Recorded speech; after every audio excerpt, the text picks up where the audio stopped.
بسم اللہ الرحمن الرحیم۔ السلام علیکم ورحمۃ اللہ وبرکاتہ۔ نبی اکرم صلی اللہ علیہ وآلہ وسلم کے بیٹے کی آخری سانسیں تھیں۔ نبی اکرم صلی اللہ علیہ وآلہ وسلم نے ابراہیم رضی اللہ تعالیٰ عنہ کو گود میں لیا اور پیار کیا اور سونگا۔ صحابہ کرام کہتے ہیں کہ پھر اس کے بعد ہم ان کے گھر دوبارہ گئے، دیکھا اس وقت ابراہیم رضی اللہ تعالیٰ عنہ دم توڑ رہے تھے۔ رسول اللہ صلی اللہ علیہ وآلہ وسلم کی آنکھوں میں آنسو تھے، تو عبد الرحمن بن عوف رضی اللہ تعالیٰ عنہ بول پڑے، یا رسول اللہ صلی اللہ علیہ وآلہ وسلم، آپ بھی لوگوں کی طرح بے صبری کرنے لگے؟ آپ صلی اللہ علیہ وآلہ وسلم نے فرمایا، ابن عوف، یہ بے صبری نہیں، یہ رحمت ہے۔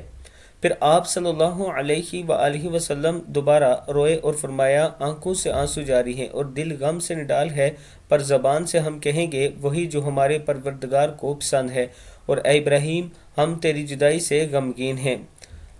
حدیث کا حوالہ یہ نیچے موجود ہے، آپ دوست دیکھ سکتے ہیں۔ جب بھی کوئی پریشانی ہو، جب بھی کوئی مصیبت آئے، صرف اپنے رب کو پکارا کریں اور اس کا شکر ادا کرتے رہا کریں۔ السلام علیکم ورحمۃ اللہ وبرکاتہ۔